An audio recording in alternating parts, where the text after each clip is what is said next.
Hello and welcome back to the Strongmen podcast. I hope you're well. As some of you know already, I'm very much a summer person. I love summer. I look forward to it for the 9 months of the year that it's not summer. I just can't wait for it to come around. Primarily because of, obviously, the weather tends to be better and the nights are nice and long. So that's a win. Whereas for me, autumn into winter, man, brutal. I really do not enjoy it. So you can imagine my disappointment this year when it's honestly felt like autumn/winter weather this entire time. I think we've had maybe a couple of weeks spell in May for the weather, and then since then it's been dog shit. I'm sitting here right now recording, and the reason I'm saying this is not just because it's a really boring topic that us Scottish people like to complain about all the time, but also I'm sitting in the study at the moment recording this podcast, speaking into the microphone whilst wearing a hoodie, tracky bottoms, and not just any kind of tracky bottoms, like the fleece tracky bottoms, if that makes sense. I've got a blanket and I'm this close to turning the heating on, and it's August. You know, what's that all about? Now you might call me soft, and maybe that's fair, but I expect better from summer. I expect to be able to whap on shorts and a t-shirt every day and not regret my decisions. But when I've been whapping on shorts and t-shirt, this summer, I end up regretting it because I end up drenched or freezing my balls off. Honestly, it's been that bad. I actually can't remember a summer as bad as this. Anyway, let's move swiftly on from talking about the weather because it's really boring. I've actually gone into interactions with people, like with people I know well, like I can talk about anything, but with people I don't know so well or I'm meeting for the first time, I'm going in with a mindset of like don't talk about the weather. We're not going to talk about the weather. We're not doing it. It's not happening. It's shite. It's boring. It's boring chat. No one wants to talk about the weather. And then one of two things happens. Either they end up talking about the weather and how bad it's been, or it gets to the point where the silence is awkward and there's nothing else to say, that I crack and I just end up talking about the weather. And of course the other person agrees that the weather's been shit. Anyway, that's enough. Ironically, I'm still talking about the weather even though I said I wanted to not talk about the weather. Right, enough. Let's move on. This weekend past, we had the Strongmen Social. So with it being August and being based in Edinburgh, it made sense, of course, to go to the Edinburgh Fringe. Now, if you are an Edinburgh resident, I feel like you either love it or you hate it. You absolutely love the buzz of the city, or you hate the fact that you cannot walk anywhere, that people just randomly stop when you're walking behind them, and that you're getting past flyers every 2 seconds. So I would probably fall into that second category. Man, I make myself sound so fucking miserable, don't I? But honestly, I do like my life. I do enjoy it. I'm not miserable all the time, but yeah, I would fall into that bracket. I do enjoy the shows, like, don't get me wrong. I do enjoy it, and I do appreciate the sort of buzz of the city as well. I just don't particularly like crowds, and I'm quite introverted, so therefore, yeah, lots of people, maybe chatting to people you don't know, or in shows, like interacting with the person who's doing the performer. That's like my worst nightmare. But I do enjoy the shows. I've already been to see a few. Myself and Abby went through at the start of the show, or at the start of the Fringe, sorry, and we saw a few shows. It's always hit or miss. Like, we always make sure to pick one that we know is going to be good. Baby Wants Candy was the one that we've gone to see now a couple of years in a row. Improvised comedy musical, which is just hilarious. They basically, on the night, they will get the crowd to shout out suggestions for like the musical that they're going to perform tonight. So this year it was Shatman and Robin, which I'm sure you can imagine was very funny. Over the weekend, I was back at the Fringe, this time with the guys from the Strongmen group, and we went to see what's known as the Fast Fringe. So basically, 12 performers get up and they have like 3-minute slots, and it was really good because you get obviously a wide range of acts. So it was a really good way of sort of sampling a bit of everything from the Fringe. After that, we went down into the gardens at George Square just to grab some food and have a few drinks as well. So it was really good fun. And the reason I'm talking about that is because we are going to be running open socials every so often. And these are just events that are open to the public. You don't have to be involved in any of the Strongmen programs or be a member of the Strongmen to come along to these. And I would obviously love to see you. We do a wide range of activities. Obviously, this month was the Fringe. In the past, we've done things like Laser Quest. We've done VR racing. We've gone to Fair Play. We've done rock climbing. Yeah, just a wide range of activities. So if you're keen to come along and just enjoy a bit of time, catch up with people or make some new friends, then it's a great opportunity to do exactly that. What I would recommend is, if you are interested, make sure just to follow me on Instagram. You'll find me at Chris Strongmen, and I'll put out information closer to the time of the next open social. I did also today want to keep it on the topic of the Strongmen, considering that's the name of the podcast. There's been two things that I've been working on behind the scenes, and there have been a few hiccups and delays along the way, but I'm delighted to let you know that one project is now ready to go. Insert cheering and clapping soundbite here. The other project is very, very, very close to completion. So, to give you a little bit of an idea of what I've been working on, the first project that you can access today is a brand new resource that's going to help you become a stronger man, both physically and mentally, and it's the Strongmen mini course. You can access this resource absolutely 100% free of charge. All you need to do is either check out the episode description, because you'll find a link there, or again, social media. I'll be pushing it out on social media. Click the link in the Instagram bio and get access to it there. In the course, we literally go over the three main challenges, the three main things that hold men back from becoming stronger men, and also highlight an action point, something that you can apply to your life immediately to make a change and help you become stronger. The second project that is nearing completion is a brand new program for the Strongmen. And if you cast your mind back to the start of this series 2, you'll probably remember I was sharing some updates quite regularly from the 6-week program. This program was like a combination of both gym sessions, community sessions, educational work, and the goal of the program was kind of twofold. First and foremost, it was to help guys get really, really strong in the gym, which we absolutely did. But the second part of it was about just trying to improve men's mental well-being and their sense of self, which, to be honest, I didn't necessarily put a huge amount of emphasis on. The main emphasis, as I say, was on the gym work, the strength side. But actually, the feedback that we got indicated that the sort of biggest improvements came from the program were in sort of mental well-being, confidence, self-esteem, calmness, that sort of stuff. And it wasn't a huge eye-opener, but it did sort of demonstrate to me the power of this program, not just in terms of the physical side, but the mental side too. So as I say, I've taken on board a lot of the feedback that I gained from the experience of running those 6-week programs to now create an improved version of this program. And whilst there is still a focus on gym work, like we'll be doing group training sessions, there is more of an equal split, if that makes sense, between the sort of physical development and mental development. Instead of it all being about physical fitness and exercise, we are going to be thinking a bit more broadly and touching on more relevant topics. I'm not saying fitness and exercise aren't relevant, but thinking also about things like relationships and boundaries and lifestyle. So that might be things like sleep and nutrition as well. So it's a sort of more broad approach that really ticks all the boxes to help you develop and grow stronger.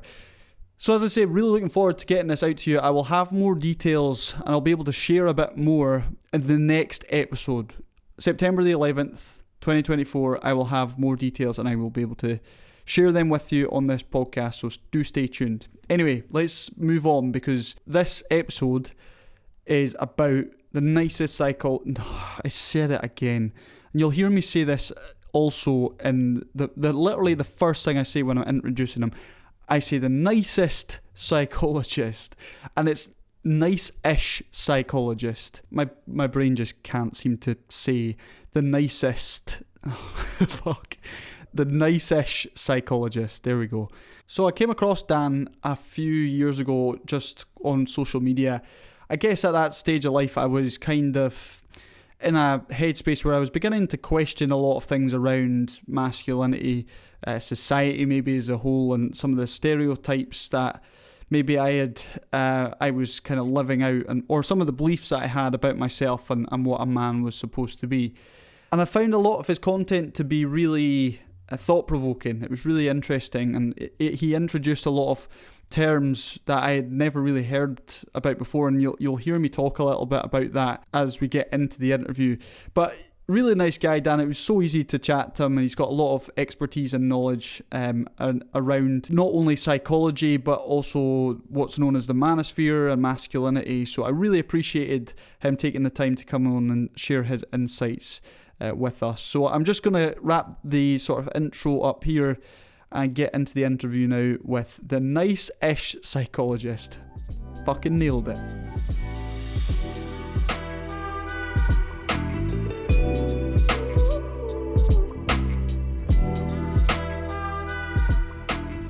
Well, today on the Strong Men podcast, I'm delighted to have Dan, aka the Nic-ish Psychologist, on the podcast. So thanks so much for joining us, Dan. Can you begin by just giving a quick introduction of yourself and what it is you do? Yeah, thank you. My name's Dan, as you said, otherwise known as the Nic-ish Psychologist. I'm a psychologist on Instagram. I was going to say a social media psychologist, but that's not entirely true. That would be a different thing. But I'm a psychologist that is on social media. I'm an HCPC registered forensic and clinical psychologist. So what that means is that I am honor bound by a governing body to make sure that everything I do is sort of ethically sound and within specific parameters and things like that. And the forensic side of things means that I work with individuals who are part of the criminal justice system, primarily around rehabilitation.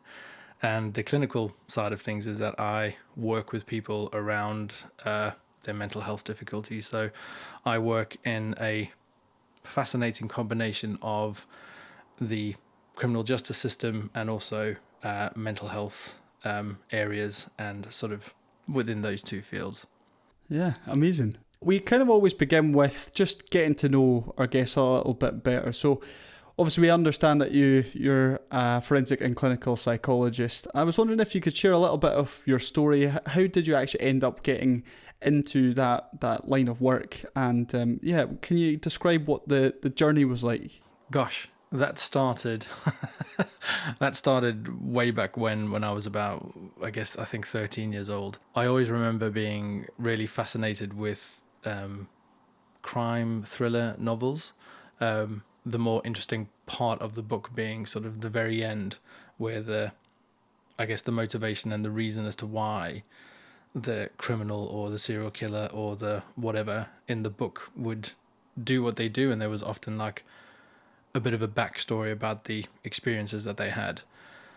And I guess part of me wanted to initially become involved in kind of the apprehension of criminals. I kind of wanted to be a police officer initially, but then I found out how dangerous a police officer's job actually is, and I quickly changed my mind about that and thought I could go into sort of like criminal profiling. It was kind of something that I was really interested in, and then so I kind of like set my sights on becoming a forensic psychologist initially, and that was kind of like my ultimate goal, because there's kind of like a broad spectrum of things that you can do within the world of forensic psychology. And I thought at the time when I was younger that being a psychological profiler was probably fit within that remit. It doesn't.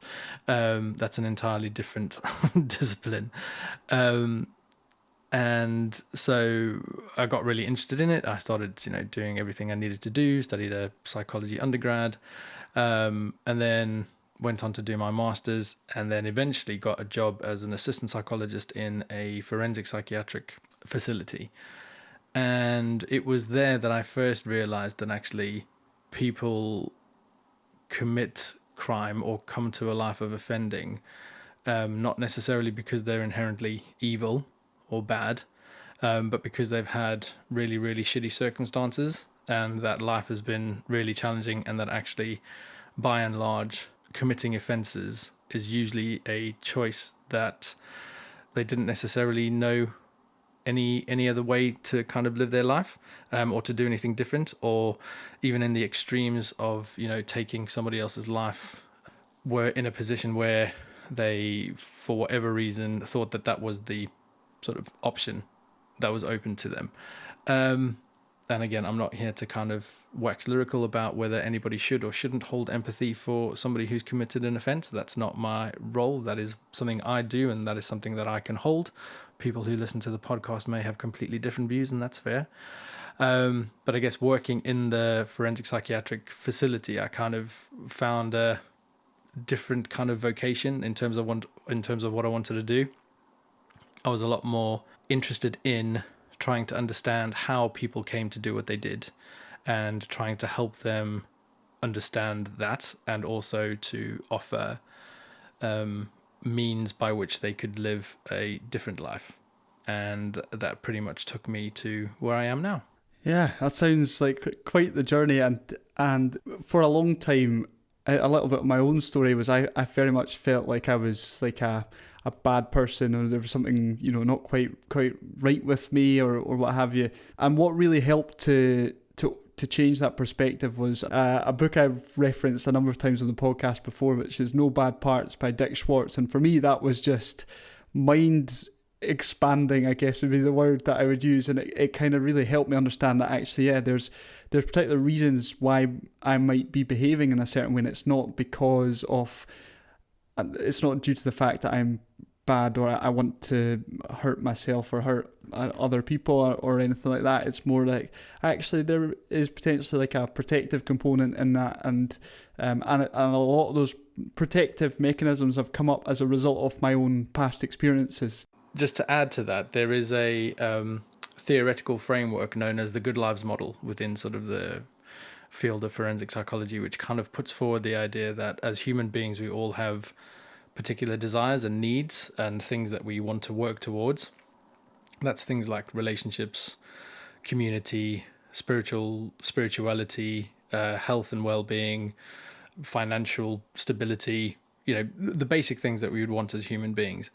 And it kind of offers up the notion that people who are involved in criminality or offending are going about trying to obtain the same goods that either you and I might want to achieve, but you and I are probably more able to achieve those goods in more pro-social ways because of the circumstances that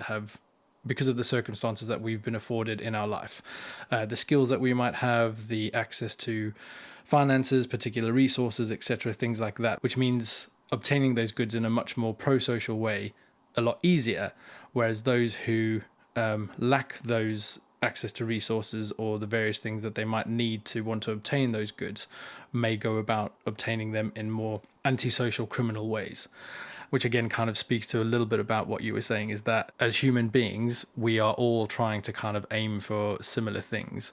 It's just that we kind of, maybe our routes to trying to obtain those things are impaired or impeded by the lack of, or I guess abundance of, certain things that we might be lucky enough or able to have kind of access to. Yeah, totally. Really fascinating, and makes a lot of sense for sure. So thanks. Yeah, thank you for sharing that. I did want to firstly mention the fact and do a little bit of promo for your own podcast, which you've started with Callum Stronach, who was actually the very first guest on the Strongmen podcast. So it's called the Uncommon Bloke podcast. I was wanting to ask, can you share a little bit about the podcast itself and what the motivations are behind that?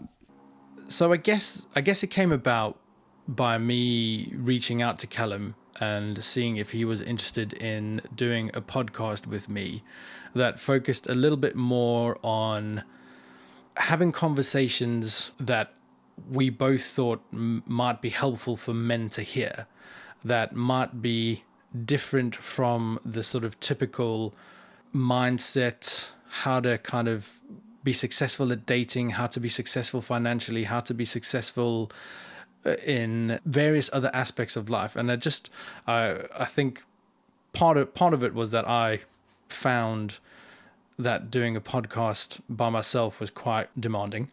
And, I often found that having conversations with other people, I was able to kind of articulate myself a little bit better. And so, like you, I had been familiar with Callum through his own podcast originally, the Not All Men podcast, and I'd listened to that and I thought it was great. He'd been a guest on my own podcast as well. And we've kind of, kept in touch through social media. And I kind of had this real kind of desire and urge to have these conversations that I thought, and he thought as well, would be, I guess, beneficial in some way for men to hear. Because I suppose myself and Callum, through sort of, our own journeys or whatever, have come to various sort of places in our life about our identities as man and our understanding of ourselves within society, and kind of understanding that there are some challenges that maybe we don't face that other people who don't necessarily look like us would face, and trying to think about how we in our own way could potentially start to expand the conversation a little bit for men to be able to listen to and to hear. And so we kind of thought about the types of conversations that we thought we could have, and they range from, the first episode is about why do men not like celebrating their birthdays, and we think about that. And we then also focus on other aspects of things like, men's behavior towards women, problematic behavior that men may engage in, and try to think about why we might do that and how we might want to change that. But also I think we wanted to try and focus on making conversations around mental well-being a little bit more accessible and slightly less jargonistic and full of therapy speak, or at least try to expand on the type of therapy speak jargon that is used on the internet. So, we've recently released an episode about what it means to be vulnerable. Like, what does it mean for a man as a man to be vulnerable? And so, the idea being, that we wanted to kind of think about what conversations would help men think about and reflect on themselves, their places in society, and also maybe kind of seek to maybe go further and access their own kind of avenues of self-reflection and self-examination, whether that be therapy, whether that be coaching, whether that be sort of having conversations with loved ones in their life. The first episode I listened to about birthdays made me really think, because you've highlighted some really good points.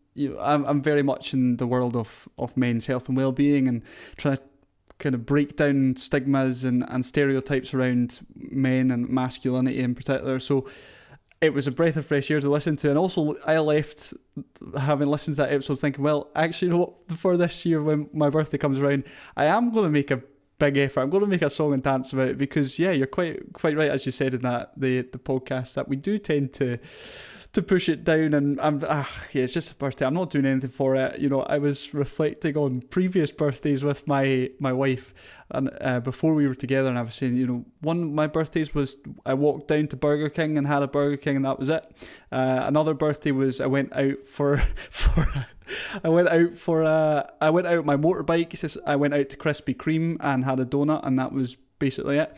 As you can see, a lot of my birthdays are revolving around food. I'm not gonna lie.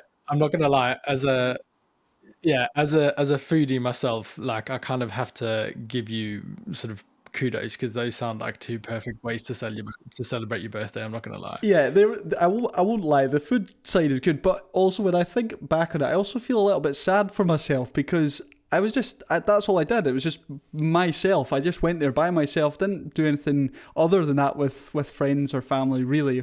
Maybe some birthdays I would do something more, but certainly a number of birthdays in years gone by, it was just another day. Anyway, it was very worthwhile listening to anyway, so I would highly recommend it. Well, thank you. That's really nice feedback to hear, and I think, to echo what you said, and I think, myself and Callum talk about it in the podcast, I myself very recently celebrated a birthday, and in the lead up, we recorded that episode a couple of months ago, And in it, Callum says to me, "So are you gonna be a bit less grumpy about your birthday?" And I was like, "Yeah, I think I would." But the irony being that actually in the lead up to my birthday, I was very reticent and I was very hesitant and I was a bit like, We then released the podcast and I actually re-listened to that episode and I thought, no, fuck, I'm actually just going to enjoy my birthday. So even myself, I had to then, even though I took part in the conversation, I had to re-listen to the episode to then sort of still pull myself out of my sort of dismal reverie and be like, no, I'm actually going to enjoy my birthday, which I did. Good. I'm glad. Happy birthday. Thank you very much. Yeah, so absolutely worthwhile conversations, and I'm enjoying listening to the podcast. I'm looking forward to catching up on the latest episodes. I wanted to move on and to just discuss a little bit about your work on social media. So you obviously are a forensic and clinical psychologist, but you also said almost like a social media psychologist a little bit. So can you give us a bit of an idea of how that sort of came about or the things that you post about online? So I guess my work initially started in and around the sort of time of the George Floyd murder during COVID. And I guess through my psychological training, started to learn a little bit more about how the idea of societal impacts or things that happen in society or the disadvantages that certain people may have in society can really impact on their psychological well-being, racial trauma being one of them. And it sort of started as a way to try and use what I know about how we think about the world, how we come to understand our place in the world, how the different ways in which the sort of culture and society in which we grow up in, whether it favors us in a particular way or whether it disadvantages us in a particular way, may kind of impact on who we are as individuals and the way we see ourselves and the kind of discriminatory or oppressive experiences that we might have, and also how that can effectively be really, really traumatic and impactful for an individual. So it started in that way, but then it kind of morphed a little bit more into thinking about masculinity and the impact that the ideas of what it means to be a man, how that influences men's behavior towards, I guess, anyone else. So whether that be to kind of women, whether that be to anyone that isn't heterosexual, whether that is to anyone from a racial perspective, whether that is to anyone that is non-white. And I then became really, I guess, passionate about trying to think about and look at and analyze and understand where these scripts for masculinity come from, who made the rules, who says we have to do X, Y, Z, why we have to do X, Y, Z. But again, being a forensic psychologist, always trying to understand the more harmful side of things and kind of advocating that we as men potentially have an opportunity to try and rethink the sort of scripts of masculinity, and in doing so have an opportunity to try and, I guess, do less harm, or at least the actions that we have as either an individual or as a collective may kind of then go on to change and be less impactful and less harmful for other people. So that's pretty much kind of what I try and do, which again kind of links to the podcast that I'm doing with Callum. So part of it is trying to think about why we as men do certain things, why we stick to certain rules and why we hold on to certain ideals and beliefs. And then the other venture that I have is with another friend of mine, who I've also met through social media, Aileen Barrett, otherwise known as Tinder Translator. So I also do a podcast with her, which is called Manosphere Debunked. And I know you haven't asked me about that, but I guess it blends with the sort of work that I do.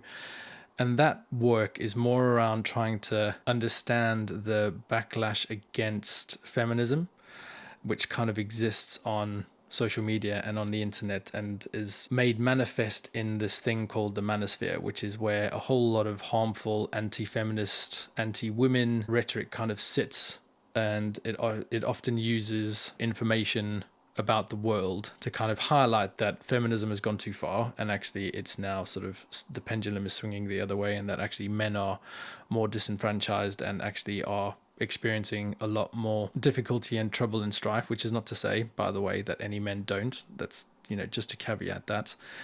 Men do, absolutely. But I guess not for the reasons that those in the manosphere might state. So they would say that everything that men are experiencing now is the issue of feminism, and it's the problem, and it's because of women and things like that. So that podcast that I do with Aileen is to try and think about the misinformation that is often spread through the manosphere and can trickle down into kind of mainstream media, and to challenge that and to look at the actual sort of data and say, this is the kernel of truth that this data suggests, and actually this is how the manosphere and those who are strongly anti-feminist have twisted it or misinterpreted it for their own agenda. So I definitely hear some of the sort of rhetoric around feminism about, how it's swung the other way, like you've said, and it's gone too far in the other direction. Now men are almost, I don't know if oppressed is the right word, but that sort of idea of, it's us that are now experiencing the negative effects of feminism.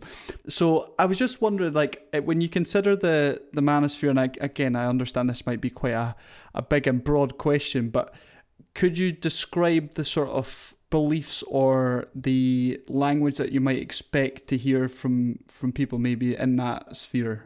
So I guess the manosphere is made up of multiple different types of groups. So you've got incels. I don't know if you're familiar with incels. So involuntary celibates.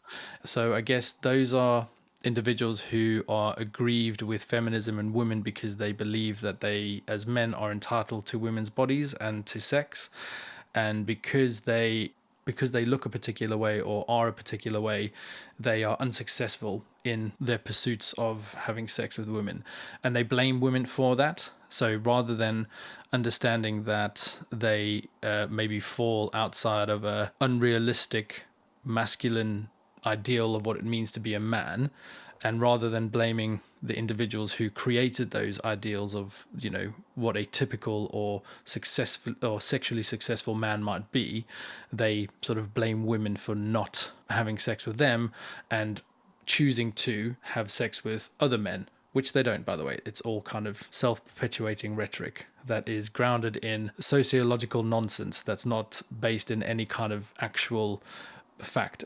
Evolutionary psychology is often used to justify some of the behaviors. So they will often say that because primates or particular animals in the wild do X, Y, Z, or because females in the animal kingdom behave in a particular way, that is why women in human society behave in that way too, which is completely wild. I can understand how they might make those links, but also it's just not 100% applicable to human behavior. So anyway, that's one sort of group of the manosphere. There's another group called men's rights activists.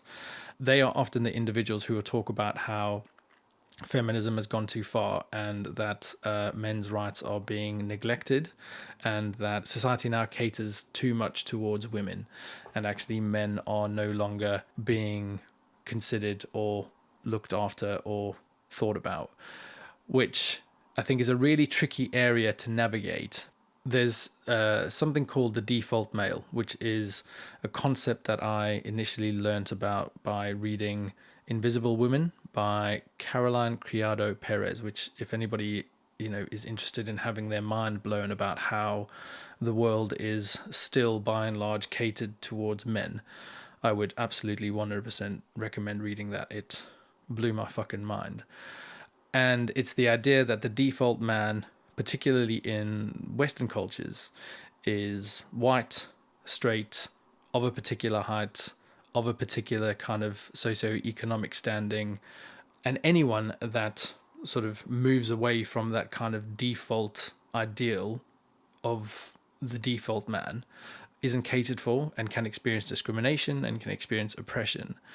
Now, when it comes to men, if you are a man that also moves away from that particular ideal of what the default man is, you will also experience difficulty, potential discrimination, oppression. So if you think about race, so black men are one step removed from the default man. That is one of the ways in which black men can experience discrimination and oppression and racism and trauma, and because they are not the default man in that respect. If you think about gay men, they move away from the idea of the default man because they are not heterosexual. If you think about working class men, they move away from the idea of the default man because they are not as financially successful as upper class or middle class men. Now, if you kind of are then a middle class black gay man, to kind of compound and put all of those intersectional lenses together, you then move significantly away from the idea of the default man, and you therefore then can experience quite a lot of hardship. So therefore, it's not to say that men don't experience hardship, because they absolutely do. But again, the finger of blame that the men's rights activists use is aimed at women and feminists, rather than thinking about the default man or the idea of the default man and where the idea of the default man comes from, and how our society and our culture is built around this idea of the default man, and that anybody who, as I said, is not completely aligned with the conceptualization of the default man, they then experience the difficulty. So I guess if you were to hear anybody talking about sort of society favoring women too much, not caring about men, not taking into consideration the needs of men, then I guess that might be somebody, and I'm not saying exclusively, but I guess it might be somebody who has men's rights activist leanings, or at least is influenced in some shape or form by that kind of rhetoric.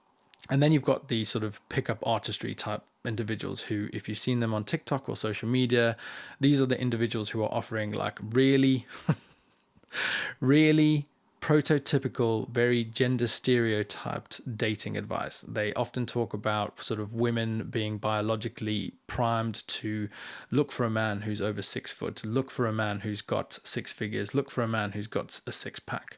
That's often the kind of things that they will talk about, the 666 kind of configuration of manhood.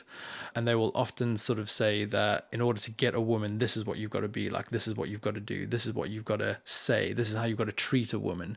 And often the ways in which they talk about treating women is often very degrading and often very, I guess, ungentlemanly and just not nice, and in no shape or form considers a woman as a human being and an individual that is just deserving of respect and empathy and consideration in any shape or form.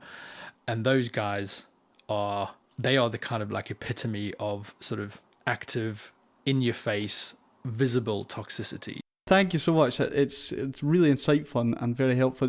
I know from my own experience, it's probably not something that you necessarily, or certainly I in the past, didn't really know a lot about or didn't really think on too much. Probably because as a man who, I wouldn't say I fit that exact default man, but I'm pretty close. I kind of benefit a lot from being a man and living in this society and in many ways. So in some sense, perhaps I'm not forced to think about it. Forced isn't the right word, but it doesn't come almost into my awareness. And that kind of brings me on then to my follow-up question, which would be, I don't imagine many incels will listen to this podcast, but the vast majority of guys might hear this sort of thing and think, well, that's kind of the more extreme end, and it doesn't really impact me. Like I'm not like that. But are there sort of subtle comments and behaviours that us men maybe don't even recognise are actually causing harm towards women? Yeah, so without necessarily pathologizing all men's behavior, part of the reason why myself and Callum made the Uncommon Bloke podcast is to try and think about our behavior as men. In some instances, in the very extreme aspects of things, but also in the more sort of subtle aspects of just general everyday day-to-day behavior and how that might impact women, or just, I guess, anybody else really. And there are things that we as men do maybe unconsciously. So one of the things that we talk about in our podcast is this idea of the mental load and the nothing box, which, very briefly, the nothing box is a conceptualization, which again doesn't necessarily have any basis in biology, but it's the conceptualization that men are able to not really think about anything at certain points in their day. They can have they have the opportunity to kind of just zone out and shut off and not really have any concerns or be worried about anything. Whereas women are less able to do that, and they don't have a nothing box. And the reason why they are unable to have a nothing box is because they carry more of what's known as the mental load, which in typical sort of heterosexual relationships between men and women is the kind of, I guess it's the day-to-day things that men don't have to think about because their partners do think about it, right? So if you're in a relationship and you have a family, it's the things that women will think about in terms of what the kids might need for school, what they might need the next day, trying to think of like a healthy dinner, trying to think of birthdays that are coming up, trying to think about, you know, plans for the summer vacations, all the sort of things that we as men potentially take for granted because we just don't think about those things, or women have taken on the role of thinking about those things. So not that we don't have to, but because they, through sort of societal conditioning, have taken it on as their role, because that is a, you know, quote unquote, the role of the woman in a relationship. But even for people who don't necessarily have children, you know, women might think about one example is that often women will remind men of when, like, you know, birthdays are for their family members. So like when their brother or sister or, you know, mother or father's birthdays are. Certainly that's something that my partner doesn't do, but my mom does. My mom still texts me and says, "It's your sister's birthday, don't forget." And I'm like, fucking hell, I should absolutely 100%, for this amount of time that I've been alive on Earth, I should be able to remember that it's my sister's birthday. But I don't. And my mom still sort of, you know, will text me a reminder. And I guess it's those kind of things. And whilst that's not necessarily intentionally, purposefully harmful, it is a additional thing that women have to carry and have to hold and have to bear in a relationship or within a society. Now, that can become, you know, abusive if you take it to the nth degree, where men may hold particular stereotypical gender roles and say that those are the things that a woman is supposed to do and this is a thing that a man is supposed to do. And yeah, you know, there are always opportunities for like real extremes to exist. But in terms of just general everyday things that we as men might do that can have an impact on women, that's one of them. I guess there are other behaviors that are maybe more, I guess, insidious that maybe we don't necessarily think about. So like, I don't know, behavior on a night out where we might think that asking a woman for her number or whether she wants a drink several times is like flirtatious and persistent and something that indicates interest, whereas actually for women that can be perceived and oftentimes can be taken as harassment.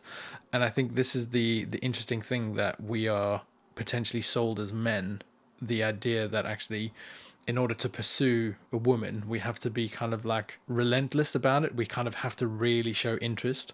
And it's the idea that eventually, the more you try, they will eventually say yes. But often, you know, the reason why they say yes is because they just feel pressured into, you know, giving you a number. One of the interesting things that I've always found fascinating and hadn't really thought about until I started doing this kind of thing is that men won't accept a no from a woman, but will accept a no from a woman if she says she has a boyfriend. So a man won't say, "Oh, okay, fine, sorry, I'll leave you alone." When a woman just says no, she has to go to the point of either actually saying that she has a boyfriend, if she has a boyfriend, or even just lying and saying that she has a boyfriend. At that point, men will then go, "Ah, okay, I'll bow out." Which is really interesting, that we won't just accept the no for the sake of the no. And so again, those are the more sort of subtle, lower level kind of behaviors that we can engage in, which we might not necessarily as men think are, you know, big deals. But actually for women, if you think about a woman who goes out just on a single night, it's very possible that she may have to say no several times to a man. So we as a man might think that we've just approached one woman, and had to sort of feel the rejection or sort of hear her say no thank you to the offer of a drink or the exchange of a number. But actually, it's very possible that a woman might have had to do that 3, 4, 5, 6 times in a night, and that's fucking exhausting. All she wants to do is go out and enjoy a night with her friends or whatever it is that she's doing, not having to fend off several advances from different types of men. So whilst we might just think it's a one-off thing that we've done, the experience of the woman is that she's had to do that several times over and over. And I guess those are the kind of things that maybe we don't necessarily think about. Yeah, absolutely. That's really, really helpful. Absolutely.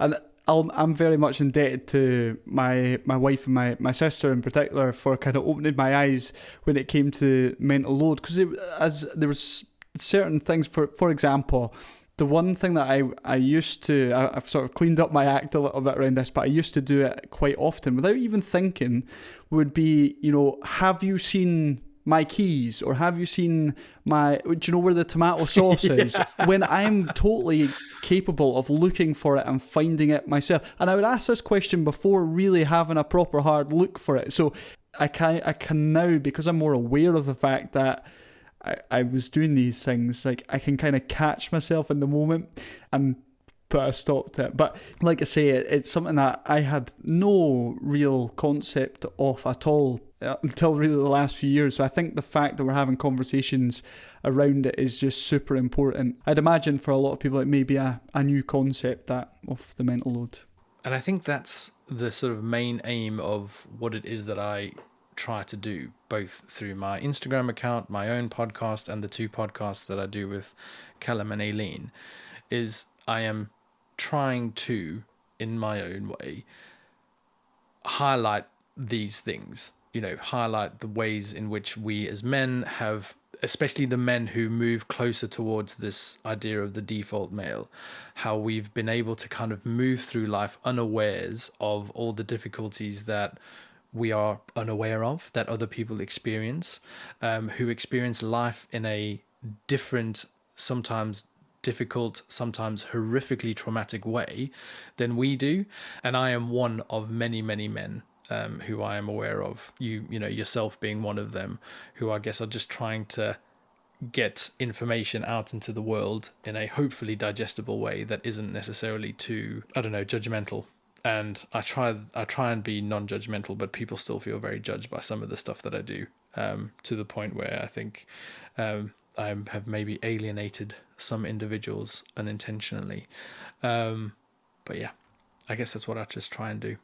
Yeah. Well, I want to thank you for your work, because it has, personally, it's been super helpful for me. I found you on Instagram a good number of years ago now, but a lot of the content you've put up has personally been really, really helpful.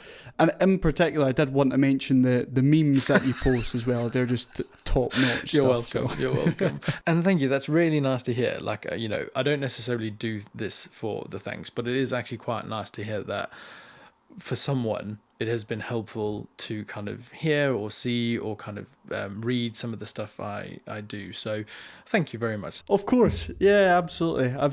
I do really appreciate that. So we'll move on. I think that's a nice note to kind of finish the main part of the interview. And I always finish with a couple of questions just to wrap things up. The first question for you is, what advice would you give to men who are finding themselves in a tough place right now?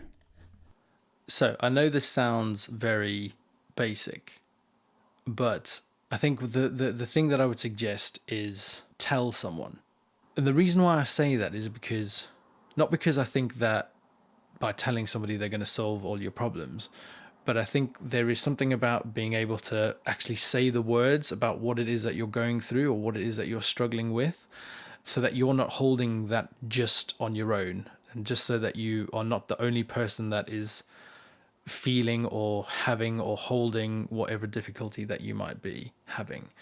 I would also say, think about who it is that you tell, because some people may be able to hear what it is that you say, some people might not. You also won't know how somebody will receive what it is that you have to say until you say it out loud. And I guess if you do say it and it isn't received well, don't take that as a, well, fuck, see, I shouldn't have said anything because this person, didn't believe me or laughed or made a joke or didn't believe what I said. Tell someone else. tell someone and keep telling people until you find somebody who hears what you have to say, who can empathize with your situation, who can maybe provide an option, but just don't bottle it up. Because if you bottle it up, no one gets to hear it. No one gets to know what is going on with you. So if that was the one piece of advice, it would be to just tell someone. Yeah, perfect.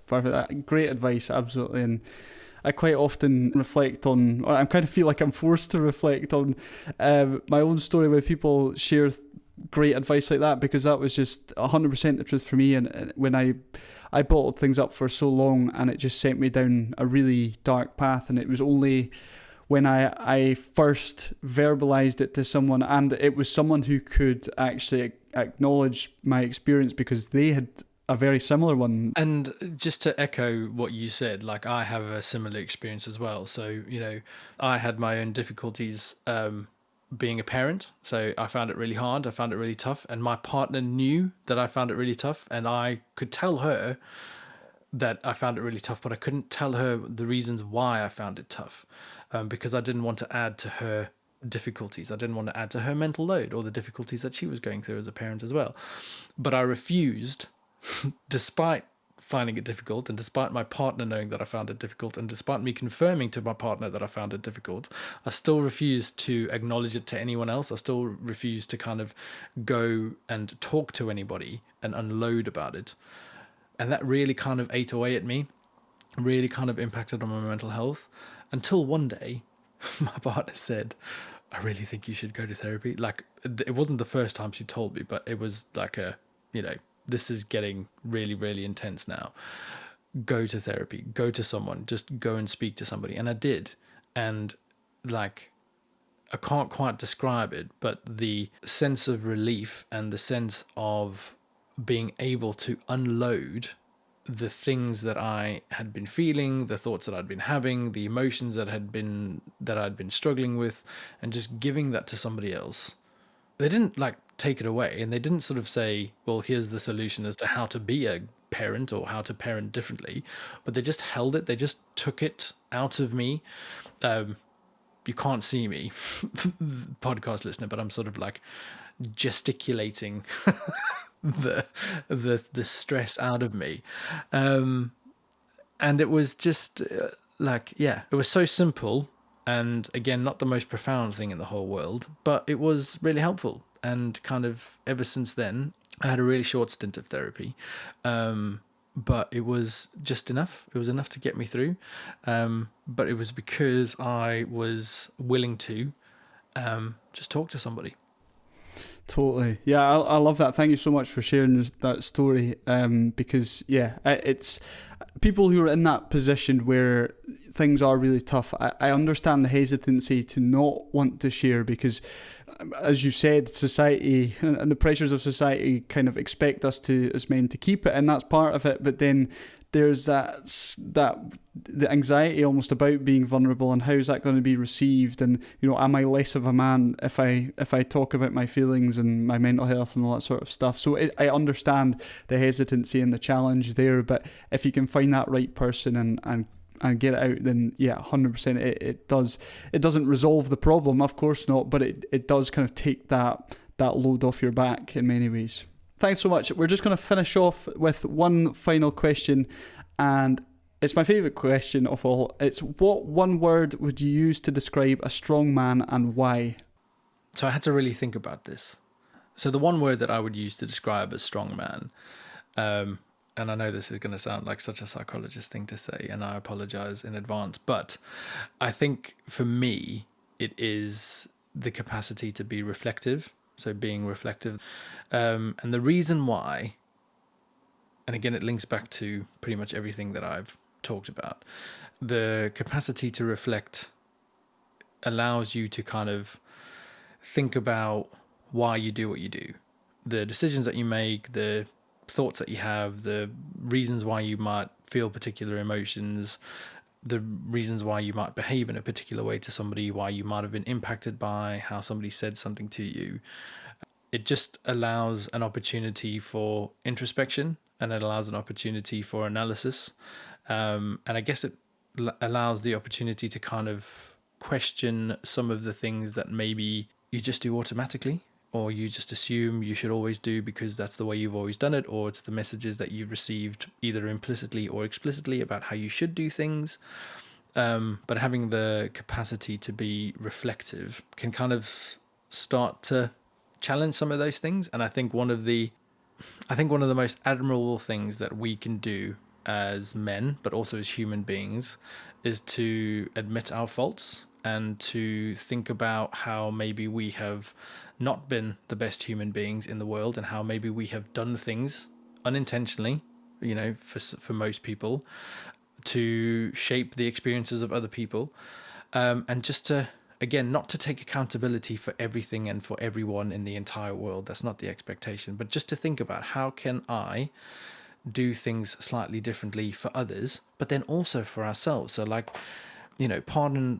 part of the reason why I do what I do is not just for the benefit of others, but it's also for the benefit of ourselves. Like, one of the things that I found most freeing in my life is being comfortable with the idea of the man that I am, not the man that I thought I should be, and not the man that I thought I was trying to be.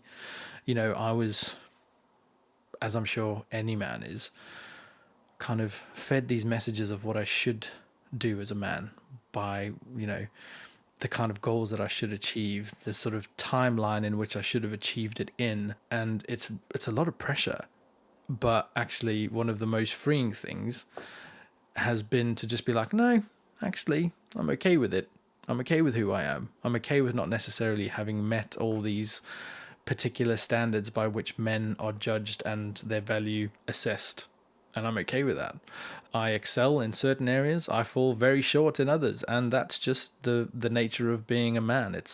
Or a human being. It's messy. It's imperfect. Nobody can achieve all these things that we are told that we should be. So, but for me, the kind of only way that you can kind of come to that realization is through reflection.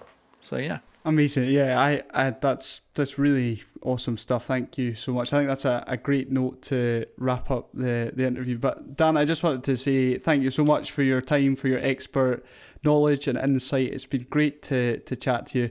I always wrap up by just giving you an opportunity just to remind people where they can maybe find you on social media and maybe things like your podcast as well. So yeah, over to you if you wanted to share where people can find you on Instagram and that sort of thing. Thanks, Chris. So yeah, you can find me mostly on Instagram as the Nic-ish Psychologist, but I would be greatly appreciative if you could go and give both of my sort of podcasts that I do with Aileen and Callum a listen. So that's Manosphere Debunked and the Uncommon Bloke podcast. That's kind of where I'm spending most of my energy these days. And sort of, as you've heard in the episodes, they kind of cover a broad spectrum of topics. So please, any support in listening to those and recommending them to anyone would be greatly appreciated. So, and thank you, Chris, as well, for the opportunity to kind of talk about what I do, talk about the things that I'm trying to do. It's been a really sort of nice conversation to have with you. Thank you. And a real opportunity to kind of, showcase the work that I do and the sort of avenues through which I'm doing it. So thank you very much. I really appreciate your time. Of course, yeah, absolutely. And it's been, as I say, it's been a pleasure. And take care. Thank you very much. You too, Chris.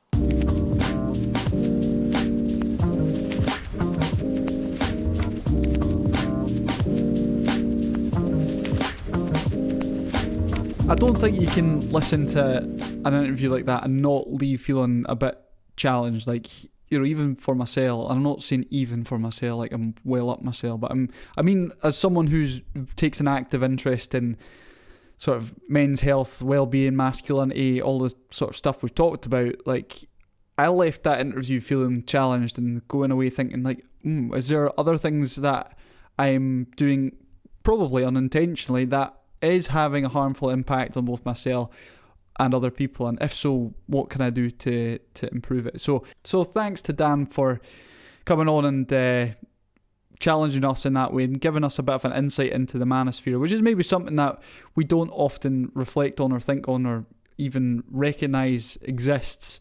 So really good stuff. I'm really enjoying having these interview style episodes back, and I've got a few more coming as well over the next few months. I'm going to conclude things there. I always aim to keep these episodes around about an hour, and we've just broken past the hour mark. But before I head off and let you enjoy the rest of your day, I will ask one favour of you, and that is that you please leave a review of the podcast. 5 stars would do lovely. If you've not enjoyed the podcast, as I've said before, please don't leave a review. Like, just don't listen to the podcast ever again. But yeah, if you have, leave a review. It does apparently help with the visibility of the podcast. That's what I've heard other podcasters say, so I'm just stealing it. It might be based on nothing, but I've heard it. It's apparently helpful. So yeah, and it only takes you 2 seconds of your time. So leave me a 5-star review should you have enjoyed the podcast. And until next time, take good care of yourself.